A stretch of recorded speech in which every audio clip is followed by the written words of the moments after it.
Hi, my name is Javon Rustin, and I'm so happy to be able to share my work with the attendees of Delhi Poetry Slams program at the American Center in New Delhi. I am a U.S. poet, performer, and software developer. And a large swath of my work consists of my journey with mental health, as well as my experience as an African American software developer. In 2012, America had 6.2 million engineers, only 5% of which were black. So I like to discuss the need for diversity and representation, as well as the pitfalls that we as humans may find ourselves in due to the lack thereof. Which brings me to my poem. When I was young, I wanted to be a professional basketball player. I was supposed to be 6'2" and play for the Los Angeles Lakers. Today I'm 5'9" and I barely play for fun. This is not the poem. The point I'm making is I can't imagine what paths I might have taken had I not seen a viable option outside of sports. When I think about representation, I think about the way that I became a software developer. I had an African American math teacher introduce me to an African American software engineer in middle school. He looked and spoke like I did, which made me feel like this was a viable option for people who look and speak like I do. When I think about representation, I think about the kids who were not so lucky, who did not see someone outside of what media and culture portrays as the norm. And so when you follow the path of what media and culture portrays as the norm and it doesn't work out and you don't see viable options because of the lack of representation, we tend to take dark paths, which is what I saw. And so I wrote about it in a poem called For the Black Athletes That Don't Go Pro. For the black athletes that don't go pro. Okay, you didn't make the league. The ocean is said to be 20,000 leagues wide. That's 19,999 other ways to be an all-star. And maybe being a North Star is just as important.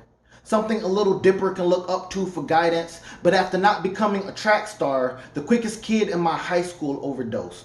Became stardust instead, racing asteroids across the heavens. And if you peered into the glorious black night, you too might think all our constellations were athletes. Stardom, the only way we'll be named, this world, showing our dark reflections solely in highlights or black holes, leaving me to wish more options upon those whose skin resembles the night and dawn, rising with the belief there exists no other ways to shine. Though success, an ever-expanding universe, representation always been a mere flicker.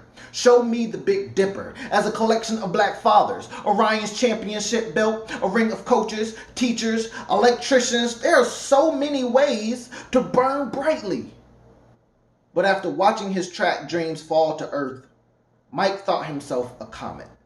Just space rock, speeding toward what he at most feared, being a brief burst of light, but he was a whole planet in our eyes. And I've seen too many worlds dimmer because they fail to see their own shine outside of a stadium. So they take crack rockets to reach the stars they hope to become. They found Mike, spaced out, a fallen star that was shooting up, landed in his grave, left craters in our heart, and we wished upon his body for suns to find healthier ways to rise. By the end of this poem, over 1,000 stars will have died, like dreams exploding into supernovas 10 per second. So I searched the skies for loved ones looking burnt out, because I know some stardom chasers who had dreams of being astronomical, but now gravitate toward the same high that killed Mike.